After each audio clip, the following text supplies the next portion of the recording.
Hi, I'm Kieren. And I'm Riku. Welcome to Artificially Ever After. For today's episode, AI in sport, fair play or foul?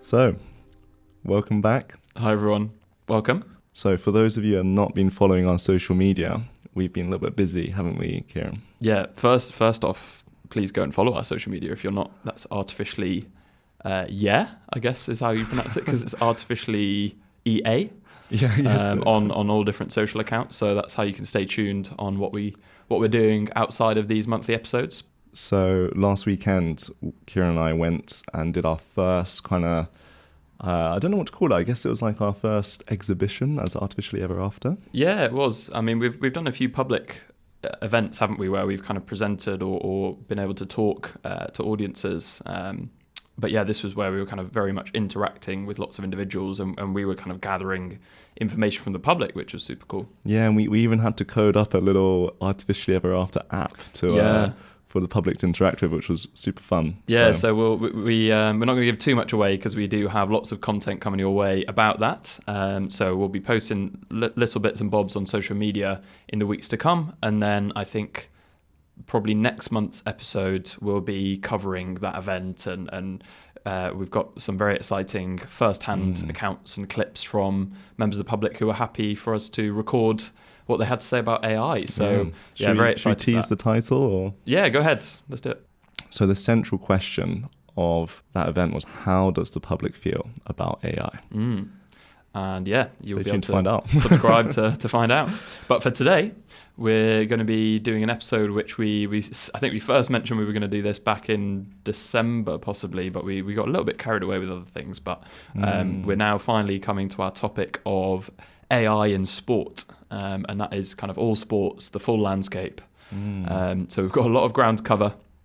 But do you want to quickly run us through what we're going to be talking about today, and then we'll get into it? Yeah, so the beginning, we'll talk about, firstly, why we're talking about AI in sport.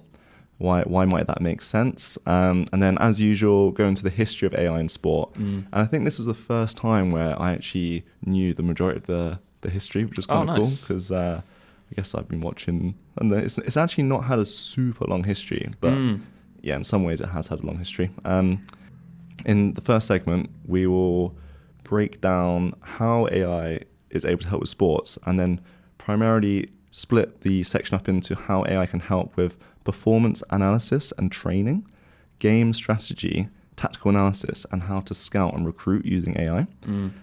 Cool one's injury prevention and rehabilitation.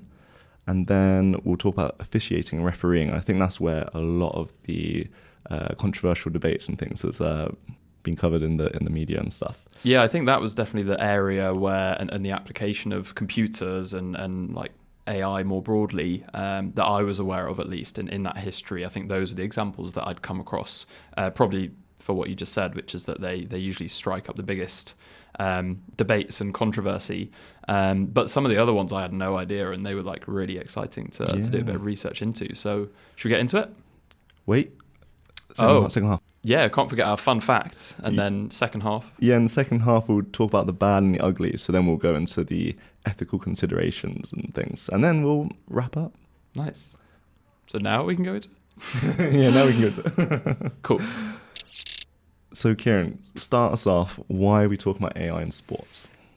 Yeah, well, there are a few reasons. I guess the main one is that as with other areas that we've discussed and we've seen, now more than ever, we're seeing the kind of most broad application of this technology across all the different aspects of sport. So whereas historically, as we'll go into in a second, it may have only helped with like a small amount of the kind of day-to-day that encompasses what it means to do sports. And now, as we'll discuss, nearly every aspect of sports, from recruiting to training, strategy, just everything, in so many different sports as well, it can help out. And again, with a lot of these other industries and applications of AI, that has largely been driven by the fact that we have technology now which can gather loads and loads of data. So we'll talk about some of these, but things from like wearable devices on the players, all these kind of different health tracking technologies, and then also improved camera technology as well, and specifically more cameras, which allows us to use computer vision, which is a kind of subset of AI that analyzes image data. So this has kind of made it a lot easier to use AI in sport, because it's obviously a kind of 3D physical activity. It's probably quite hard to describe that in normal numbers, let's say. So if you're trying to represent a sports game in like an Excel spreadsheet, that'd be very difficult. But if there's a way to analyze it directly from a video feed, it would make sense that would make it a lot easier. So we're seeing a growing adoption of AI in sports technology. I think I just put on here, which I thought was really cool, that Loughborough University in the UK, which is it's known for its sports science and more broadly its sports teams as well. So it's a big sporting uni. Yeah, they established and came up with the first ever MSc degree, which is called Sports and Artificial Intelligence. So right in the name there, it's just kind of, on face value, it's saying that a lot of the sports and science technology in there is to do with AI. So that's quite cool. And more of the AI developments that we're seeing elsewhere are starting to be incorporated in sports as well. You don't need to go to Loughborough anymore. Just listen to our episode. Cut that. I think a common theme actually from the last few episodes is actually this idea that now that there have been advances in data collection methods using AI, and AI is suited for data analysis, it's like this like positive feedback loop of AI being increasingly useful, because the minute you make developments to make data even more accessible, it's like, oh, wow, we can do even more with the data. So I think we've noticed with sport and a lot of the New Year's resolution apps and things, like a lot of kind of anything where you use data, it's now just getting easier to collect and make insights from. Yeah, I see what you're saying. I'm trying to think of a nice kind of analogy for a self-perpetuating process. It's like a plant with a leaf, and the leaf gets bigger, and that means it can get more energy to grow a bigger sunlight. leaf. Yeah, that'll do.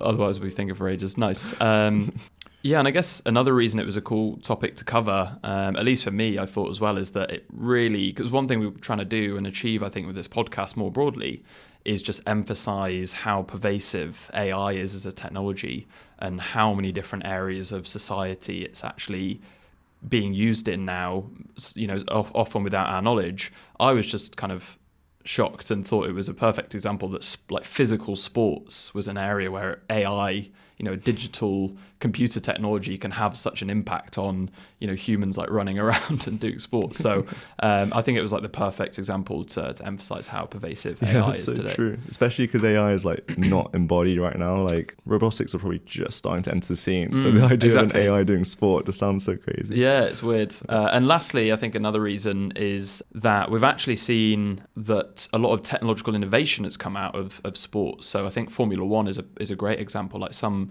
very cutting edge engineering methods and disciplines have come out of F1, and that's largely just because there's so much money in the space and they have a lot of freedom to develop and innovate.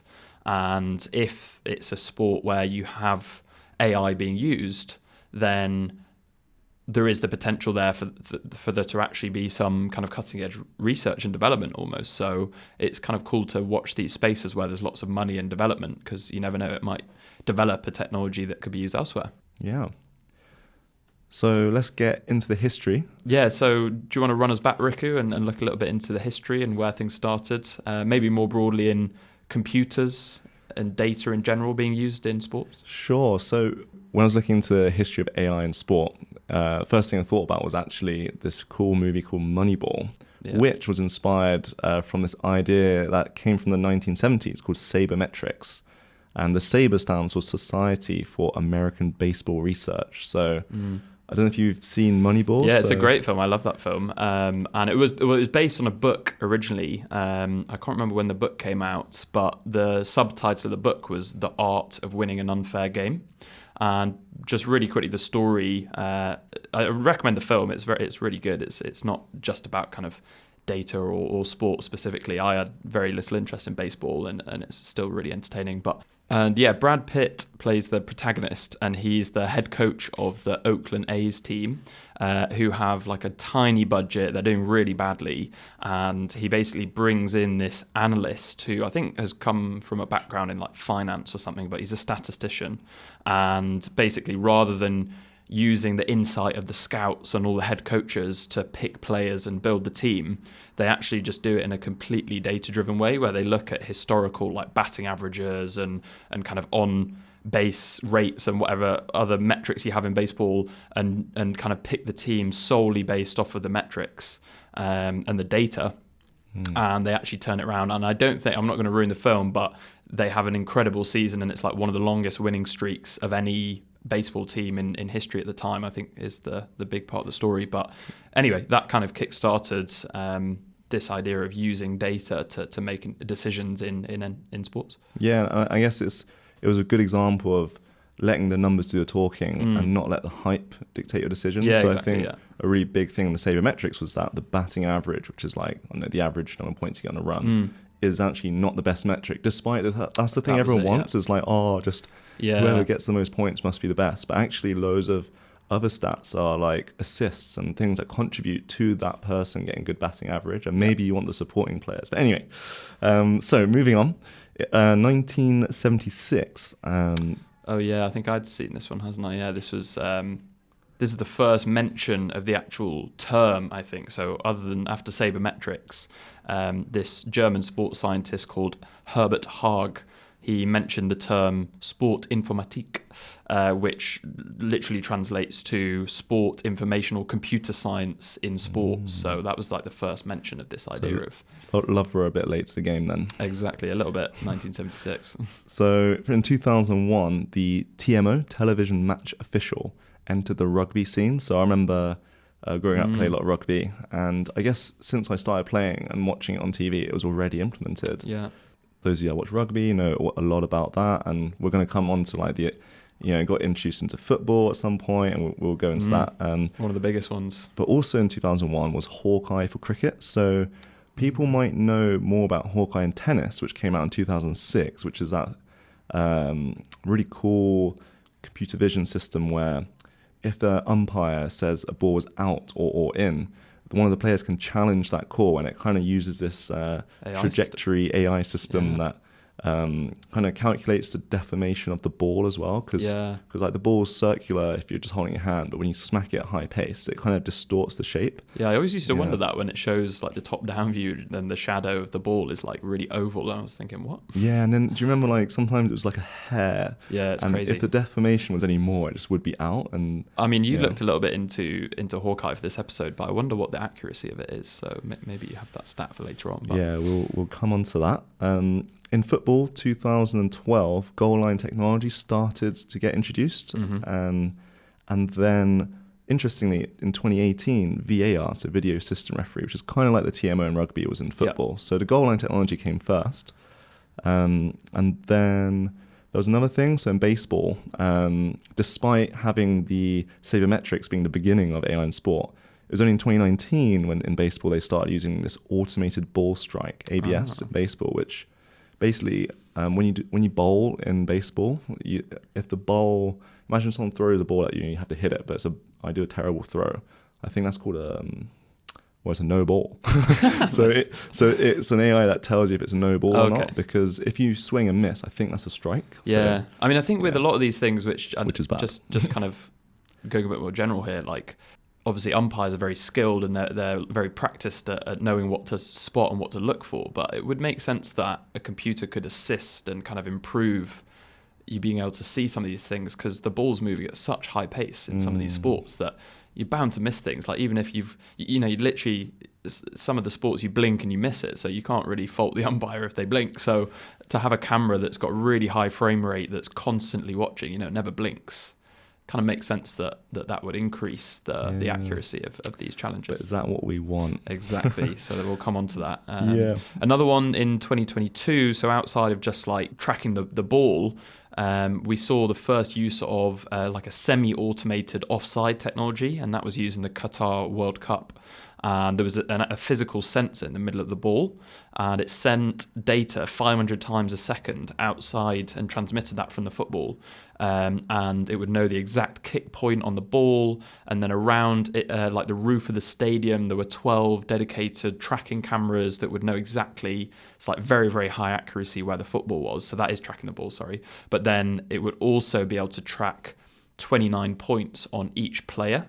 And it would basically be able to detect with very high accuracy and to quite high resolution whether a player is offside. But this is interesting that it's different to how Hawkeye in tennis was working, which is that regardless of whether the referee had called that offside, in the video assistant referee booth, they would have an alert that would sound if the player was offside regardless, and then they could kind of contact the referee on the pitch, and they could then challenge it after the fact. So that one was quite controversial. Then another one in 2024, which was, I only found this out really recently. I actually watched this exact boxing match, which was a rematch between Tyson Fury and Alexander Usyk. And it was the first time an AI-powered judge produced a scorecard in a boxing fight, and very interestingly, it was pretty close to what the human referees gave. It was slightly more in Usyk's favour, who actually won the fight. So I remember that Fury, I was looking online. He actually on Twitter, he said some not so nice words about AI. Oh, poor AI! It's doing its best. I know.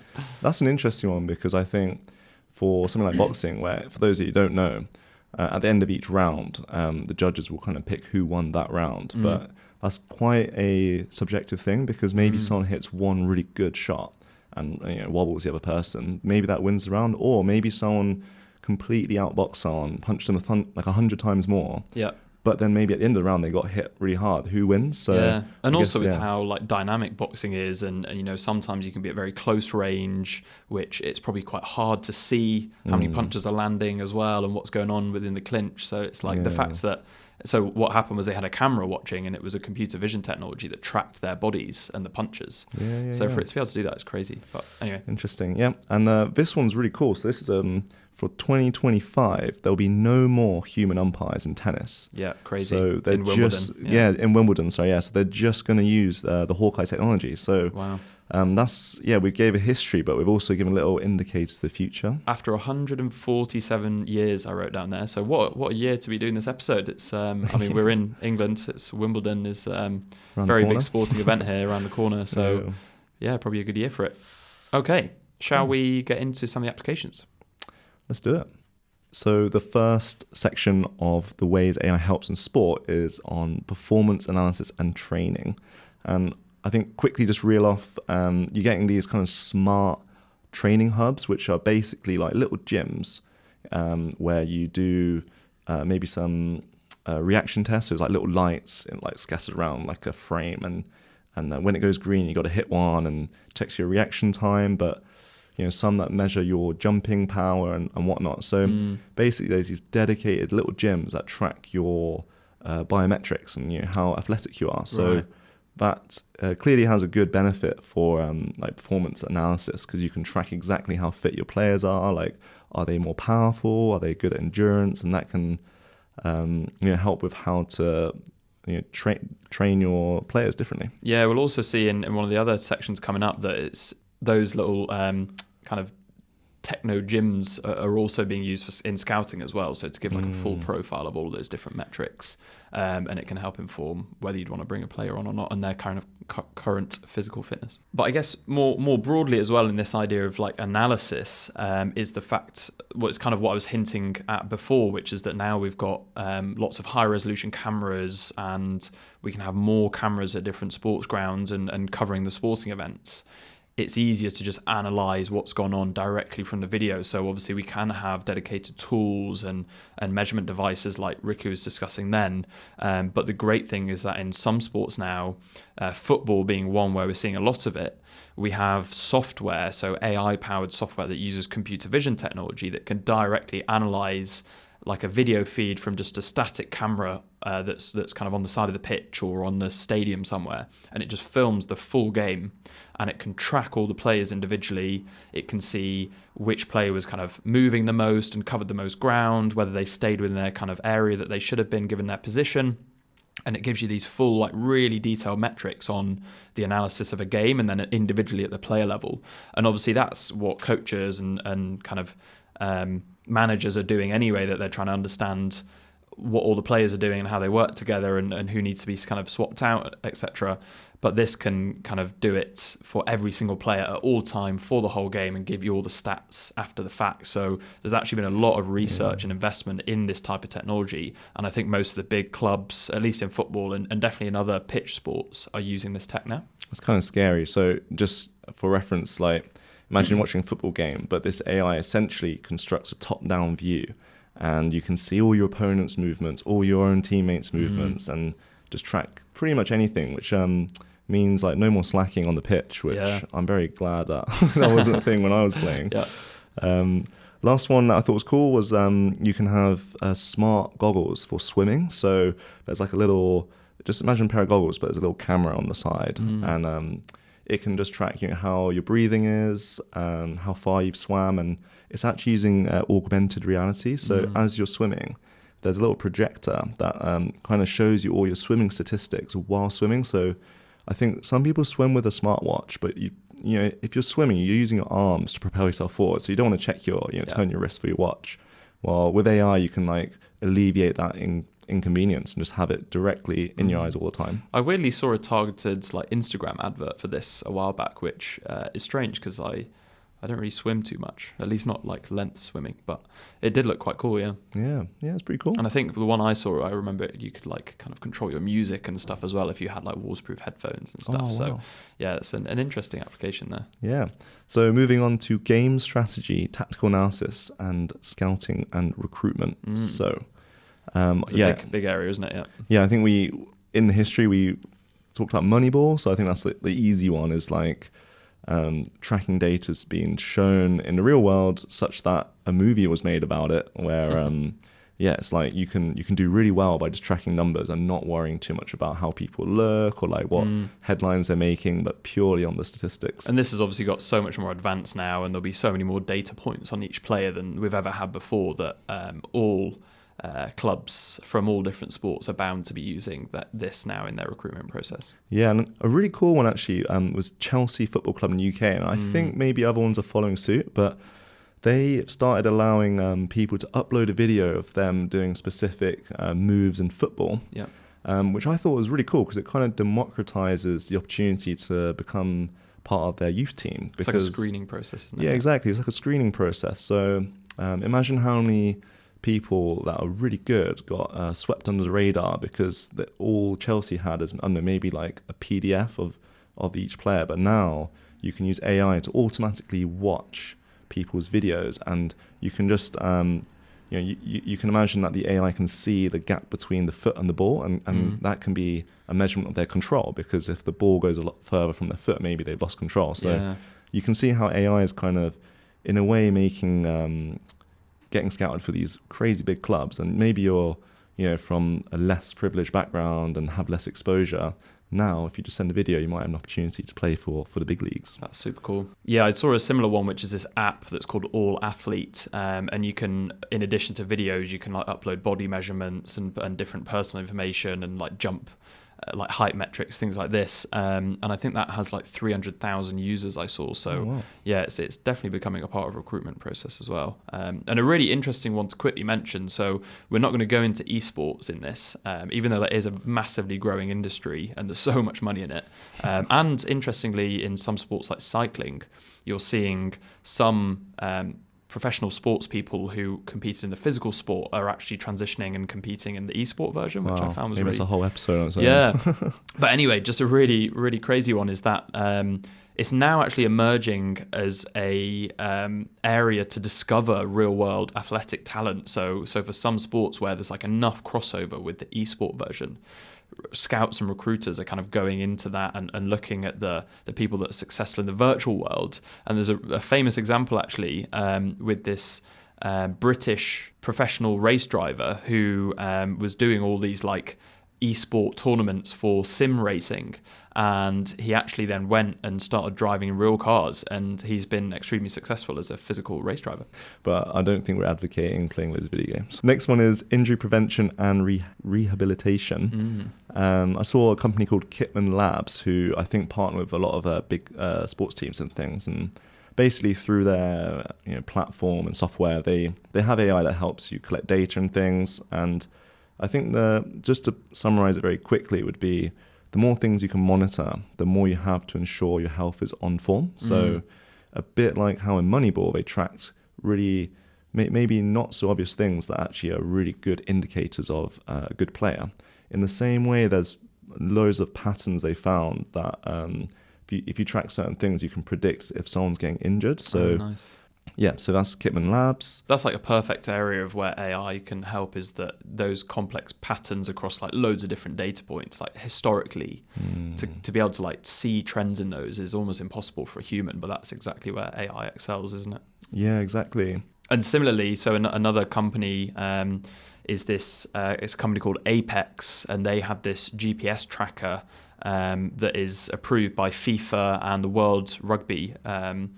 And I've been watching a lot of rugby at the moment, Six Nations going on. And I've seen in the players' shirts for several years now that they have this kind of rectangular box that's sort of between their shoulder blades. But I kind of assumed what it was doing, but I never really dived into all the specifics of the actual tech. But it's an accelerometer that has GPS tech in there, and it can measure distance covered, speed, like running speed, number of sprints that they do, accelerations, how hard they get hit, their heart rates, the amount of calories that they burn. So again, like the kind of camera tracking we were discussing earlier for football, this is like an even more detailed and high resolution version of that, where you actually have a physical tracker on the player. And I think they were used a lot previously in training, but I think specifically in rugby, because it's important to track the impact and the loads that those players go under, even in games. As a safety precaution, they wear them during games now. But I think football players, if I'm not mistaken, they still just wear them in training. But yeah, I think rugby and American football are good examples where concussions are very common. So having these devices that actually track it are really helpful, because sometimes you can have a concussion and not realize, and that's terrible for your brain. Yeah, exactly. So I've seen some games, you might notice that players get subbed off and they don't know why, and then it turns out that their concussion detector was kind of pinging. So that's what these kind of devices in the back of their shirts are trying to do. But I saw this one I didn't know about, but they actually has been a lot of investment, and I think the tech is there with these smart mouth guards. So they actually have an accelerometer in the mouth guard, which is obviously like the important area to track the impact is around your head. And yeah, they're starting to be used as well, which is very cool. That's pretty cool. Last section, which is maybe a big one for the second half of this episode on the ethics, is officiating and refereeing. So as the name suggests, you can use AI to make these foul play decisions. So, for instance, in tennis with the Hawkeye, maybe an official said the ball was out. You go, AI, was it really out? And then it turns out it was in, and it can change the whole course of the game. I think so yeah, we'll talk more about this, but in tennis, you used to only get 3 challenges. So that means... Yeah, I think that's still the case, no? Wow. So you can only ask for the AI's opinion 3 times. Yep. And it was a really cool kind of like tense thing where I think even the crowd would like clap their hands as the AI would make the decision. But yeah, I mean, in 2025, it's no longer 3 times, it's infinite times. So really? Wow. Yeah. Well, because there's no more. Well, I guess they're not calling the decision, are they? They're it's always being used. It's always on. Like true. if you challenge it, you'll get the exact same outcome. I see. Yeah, it's not going to make any difference. Wow. Yeah, I can't believe that. That is crazy. I did see. So I read a bit more into that, because it seemed very kind of un-Wimbledon, or maybe not actually when we come to my fun fact, but. Yeah, I think there was some pressure from like external tennis kind of regulatory bodies that it was being rolled out in lots of other competitions and tournaments, and Wimbledon was the last one to kind of to give in to using the digital lines person. So fair enough. Yeah, that's gonna be strange not seeing lines people kind of bent over on the sides, constantly looking, having to dodge the stray exactly, balls. Yeah, but, kind of want them there just for the entertainment value.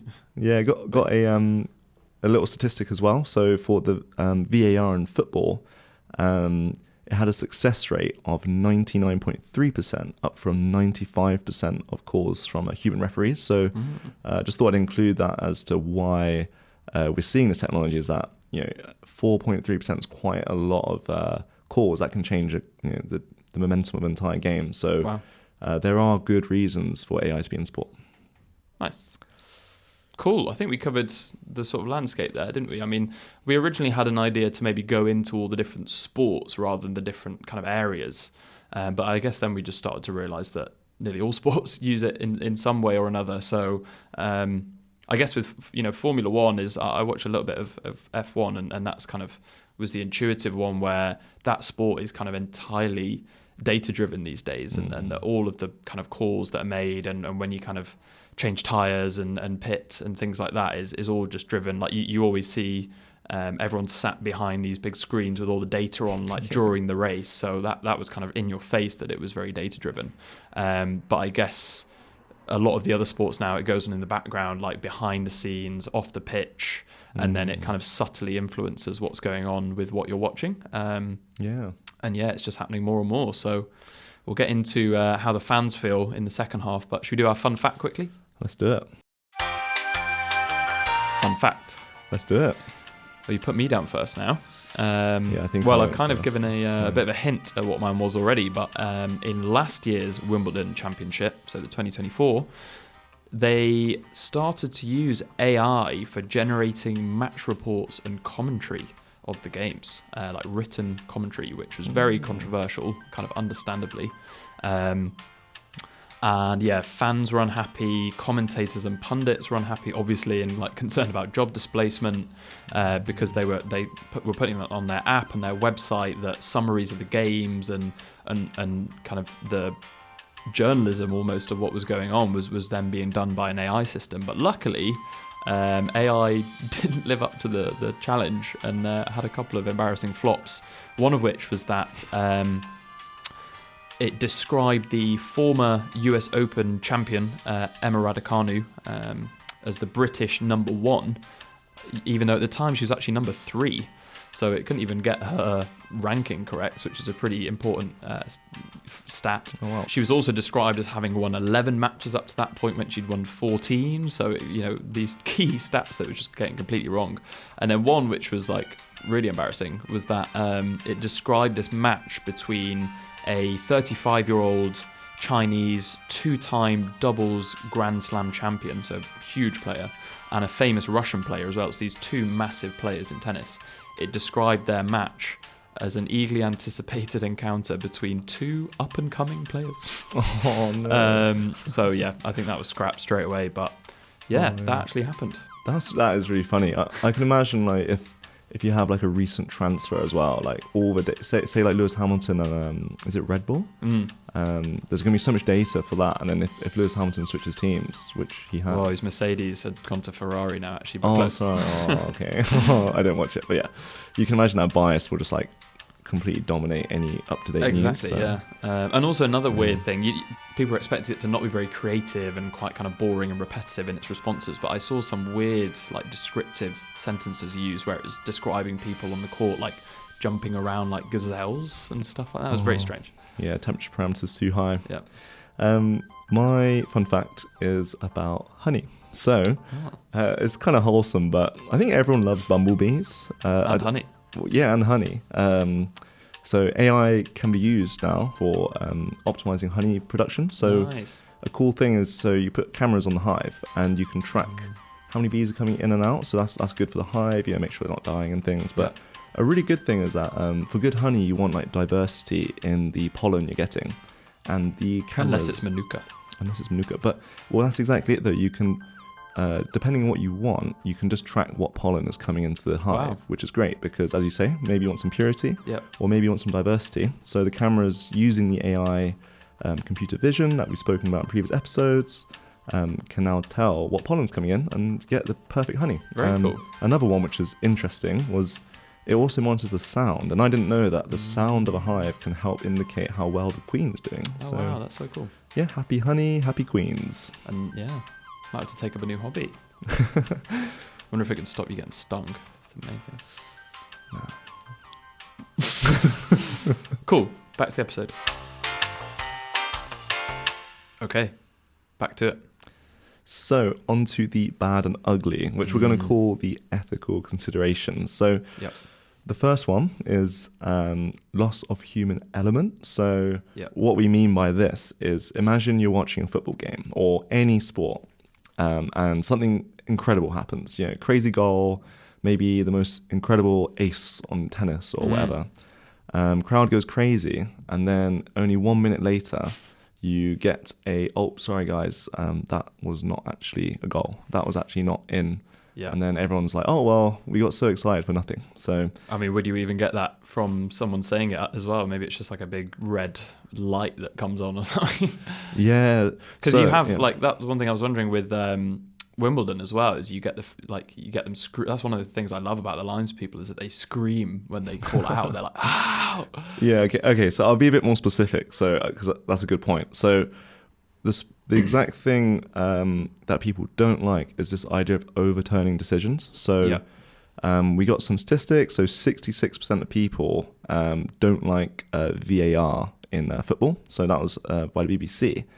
A more overwhelming statistic. So a football association surveyed over 33,000 supporters, and 95% of them said that VAR in the stadium made the experience less enjoyable. Wow. 94%, which is 1% difference, said who watch on TV also agree that makes it worse. That is crazy. I mean, the big reason is because it's not necessarily the case that the AI is worse, but the fact that it's delayed is definitely causing a lot of resentment. I mean, you feel this. I mean, I used to watch football a lot more than I do nowadays, but maybe that coincided with when VAR was being rolled out. But you feel that there's this dissatisfaction, and people like generally dislike VAR, as you just described with those statistics. So it really confuses me why that's so integrated in the sport now, because I mean, surely all that you're optimizing for really is like the enjoyment and the satisfaction of the fans and people watching the sport. Like, is that not the only thing really? I mean, I don't know, maybe that if you did the statistics on what the players feel are the changes to the fairness of the game, maybe that would be completely in the opposite direction. But again, if fans hate it that much, it seems strange that it'd be kept in there. I don't know. Yeah, it's really interesting. I think this is where this topic of AI in sport, I initially thought was quite a simple one, but I think it's really nuanced because it says a lot about the human AI interaction. So for some reason, when the AI says no, it feels very cold and heartless, whereas when a referee makes that decision, it's almost like they're part of the game in a way. Yeah. And that's why I thought it was really cool when you said earlier about there's almost like a balance here between like, do you actually want your game to be perfectly by the book, or do you actually want that little bit of chance, that little bit of bending the rules for more enjoyment? Yeah. I also feel as though definitely in some sports, fans like to be able to pin a bad decision on someone as well. Like if a outcome of the sporting event doesn't go their way, it's sometimes nice to have that scapegoat of saying that the ref made a bad call. Yeah, exactly. I actually think I love the way tennis used AI, which was that 3 calls. You can use this kind of AI oracle just 3 times. That'd be sad if that's gone. Yeah, and it kind of was a nice way to have humans and AI both have a really strong impact on the game. But now, I'm going to lose that. So the next one is on competitive imbalance. So, Kieren, do you want to talk a little bit about this? Yeah, well, I put something in here which I don't know if this is exactly what you were hinting at, but basically just that having this technology and having AI adds just another potential for like inequality between clubs. Which is probably directly related and correlated to budgets that can be spent on AI R&D. So like other areas where, when clubs are able to spend more, it just results in them having a better team or better training that then translates to consistently getting more wins. I think Formula One has historically been a good example of that in the past decade or two, at least, when you've seen like Mercedes have always won every single time. Maybe again, that's because they've been able to leverage the technology the most, and budgets actually mean a lot more in the outcome of the sport. And perhaps if we're seeing that in other sports now, it just adds that extra area of inequality. And one thing that concerns me with that is that, if the benefit of AI is large enough, then that could be quite a significant differentiator, that if one team has AI and one doesn't, or one's got much more spending on AI and the difference is like exponential rather than in some other things where you can add just a few more hours of training, maybe it has a really, really significant difference. So that's a really good point, and it's kind of ironic in a way, because as we saw from Moneyball, it was the less well-off team that could manage to compete with the big leagues. Yeah, exactly. Through data, but now the big leagues can also use the same trick. So, and then you kind of have that, that rebalancing gets, back to imbalancing. Yep. Again, I thought you might think this is an AI and sport conversation, but in a way, it's very, very relevant to wider society, because we talk a lot about large language models democratizing knowledge, and that's definitely true. Anyone in the world now, they can be nowhere near a human teacher, has access to things like ChatGPT, Gemini, all these different language models to teach them. But then we quickly realize that maybe this will actually further the gap between the less privileged and the more privileged. And there's a paid version that can do more things and gives you better responses and adds as a differentiator. Exactly. So that conversation has, in a way, more just entered the AI and sports space. And it's actually really cool that you mentioned F1, because I guess given the history of AI in that sport, we can almost predict where things will go as a case study, because it's had such a longer history. Yep. And what they did in F1 is put a lot more constraints on some of the things that you could previously be more flexible on, and kind of made that differentiating factor smaller. Like they had to reel it back in, like you were just suggesting. And it's only in the past few years of the sport that it's become much more competitive again. And it's actually, up for debate who might win a race rather than kind of guaranteed. Yeah, I mean, in football, how you're only allowed 11 players on the pitch per side. Do you think maybe they'll allocate a maximum compute hours per team? Yeah, like that. That'd be really weird if that starts to become a thing. But maybe that's the only way. So yeah. Well, we'll see with Man City overspending significantly. Maybe that's a spending cap is on your AI compute. It really doesn't sound like it'd be that surprising. But anyway. Yeah. So the third ugly is on errors. So surprisingly, there was a study showing that the error rate of tennis umpires before Hawkeye was introduced and after. Yeah. And just as a quick summary, basically, since Hawkeye got introduced, when an umpire said it was out, they're wrong more now. So they get outs wrong more. But the interesting thing is they get ins correct more. So it's almost like because of Hawkeye, it seems like umpires are now better at detecting when a ball was just in, but they're now worse at detecting when a ball was just out. So very interesting. Yeah, this AI is being applied in sport has now completely affected how skilled umpires are. Yeah, well, I was wondering when I was kind of reading this paper that it's really hard to understand how that could actually change your skill and what you're good at. And as the umpire, I was wondering if maybe it's actually like a bit of a reliance on the fact that you've kind of got that safety net with like out calls, and realistically, if you kind of call more of them in more of the time, you're less likely to be incorrect with that, because because you're then only getting challenged more when you're kind of calling out and it was an incorrect out. I don't know if that made any sense, but one of the findings was that it increased the rate at which the umpires call the balls in. Oh, really? Yeah. That's really interesting. So it did produce that shift, and therefore, just by the fact that they were calling more balls in, so I think that they just kind of had that in the back of their minds that Hawkeye is always watching. I don't know, maybe. And not to kind of always bring this back to a meta point, but again, I think this is really interesting, because when we think about how much we use stuff like, I hate to keep saying it, but LLMs and ChatGPT and things, that some people are wondering whether it will make us lose the ability to think, because we're always asking like, oh, GPT, draft me an email, make sense of this, la la la la. And maybe we're becoming over-reliant on these LLMs to help us think. And as we've seen in tennis, it has affected the umpire's skills. So maybe it will affect our own skills in constructing, thoughts and writing emails. Yep. I knew there's a reason we did AI in sport. So we're learning lots of lessons here.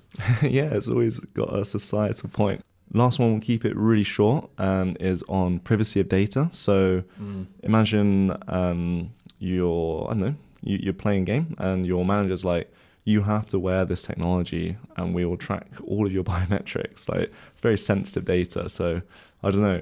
I guess that there's a clear privacy concern there. I don't know, Kieren, you got anything to say on that? Yeah, I mean, I think that's kind of one of the intuitive ones, isn't it? That when you're tracking all these biometrics and then that's, being used and probably even sold or kind of transferred between clubs to make informed decisions about you as a sports person, you can see how that gets a bit murky and into some privacy concerns. But where is all this going? So just to finish things off in this episode, we're looking forward a bit. So obviously we were discussing at the start of this episode that we're seeing an increasing use of AI and kind of computer science in sports. But very recently, IBM, the tech company, they released a sports business research paper, and it kind of confirms some of these assumptions, which is that the rate of change across all sports of spending on AI technology is set to increase by $3 billion US, which is a little over 2 billion British pounds, among governing bodies, event owners, team franchisers, so the clubs, across the next 3 years. So that is a hell of a lot of money. And I guess that was kind of linking back to the point I was trying to make earlier, that all that money going into AI research and development, even though it's applied to sports specifically, you can understand how that could have some positive impacts elsewhere, hopefully. Otherwise we might feel a bit shortchanged when you end up seeing that your ticket to watch a sporting event has tripled in price. And another thing which is significantly changing that paper covered is how people are actually consuming sports. So the amount of sports which is streamed over the internet is rising by 53% a year, with a 24% jump in the number of people paying for sports streaming services as well. So we're starting to see fewer people actually attend some of these sporting events, and they're actually taking to watching them at home, paying for lots of different streaming services to watch lots of different sports. So that's another thing that's increasing, is the amount of sports that people are following at once, maybe because it's a lot easier to kind of consume them now. I know I've been in situations before when there've been like two huge sporting competitions on in like rugby and football, and like with my housemates we've had like 2 laptops on at the same time, but I'm not sure that's what this is getting at. But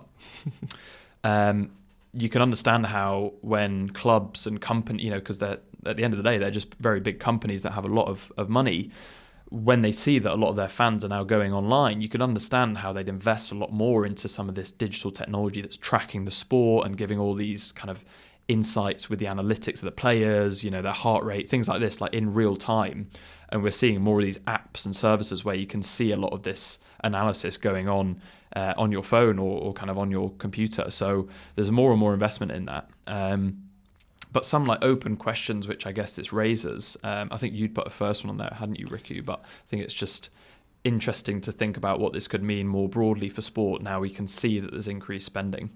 Yeah, I think the first open question, as you say, is that there's increased demand in the digital version of sports. Can AI systems balance the need for real-time decision-making with high accuracy, especially, for these fast-paced sports like, tennis and things, you need a decision straight away. And then obviously there's the trust element as well, which is that as we see more instances of AI similar to VAR, is there going to be a huge distrust in that kind of area of the game and it's refereeing? So because it lacks that kind of human aspect, maybe we'll just inherently trust it less, and maybe we have a lot of trust in some of the kind of pundits and referees because we know they've played the game and we value what they say because they've been there on that pitch or playing that sport, whereas maybe just by the fact that AI could never have done that, we just inherently don't trust it as much. Yeah, that's so interesting, because I think with the first question, it's just a matter of getting better algorithms that are fast enough to meet, certain demands. But that second question is such an open one, because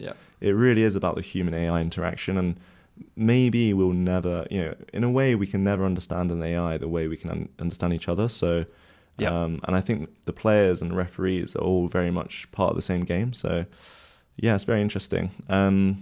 It's also easy for a referee, if they made a call, to say that, they were down there in the action, seeing exactly what happened and making that call. Whereas if it's just a camera that's up in the stadium like you are watching as well, it just doesn't feel as authentic, does it? Yeah, exactly. And that's about responsibility, right? I mean, we see this with autonomous driving. One of the biggest hurdles is that if it goes wrong, who do you blame? So, keep the referees in, is what I'm saying. But another one is, which again is kind of a broader question, is how can AI technologies be made accessible to smaller leagues and not just the elite competitions? So this one again is a bit like with all this different AI, not just in sports, but how can we make sure that it raises everyone up at the same level? Yeah. If anything, more on the less privileged side, just to balance things out. But yeah, well, I guess that brings me on to looking more positively at the future, which are some of the arguments like for using AI in sport. And one of which is kind of the big one that you see from these tech companies and from the clubs who are integrating AI more and more, which is that it's just to kind of push the boundary of what's possible in the sport and lift that ceiling up higher. But my question and counter to that is, does that necessarily translate to more entertaining sports or not, which is the big open question. But the important thing, as you were just hinting at, is that as we're lifting up the ceiling, maybe there's a potential there as well to bring up the floor. So I guess another positive argument for investing in this research is that perhaps in all these clubs spending so much money now on this very expensive technology as it is currently, it makes it significantly cheaper and reduces the cost, which may make it available to individuals, and perhaps then it would reduce the barrier to entry to a lot of sports where previously it's very expensive to get a coach, and now maybe you might be able to get a kind of coaching app on your phone, or you can use some of the analysis of the top players and then kind of translate that to your own stuff, and then as we always hope with AI, potentially it will democratize the sport. Wow. Yeah, I think that was a really good summary.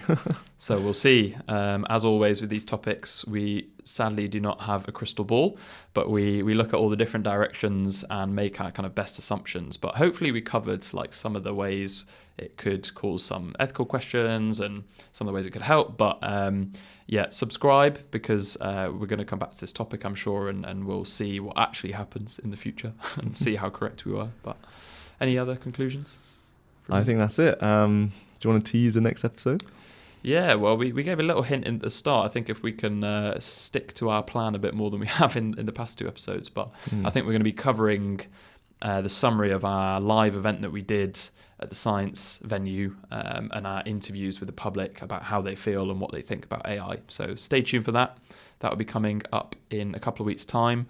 But we're going to be trialling now a short stuff series where we add, in between our longer form episodes every month, we're going to add a little short episode, which is just going to be like 10, 15 minutes long, where we cover some topic that lends itself well to being just, much shorter than these big applications of sports, for example. So we're just trying something new, because I think with there's just so much to talk about and something going on. Yeah, but we also thought maybe some of our listeners would like a slightly shorter form content. So or like more news centric or something. Yeah, exactly. So do give us some feedback.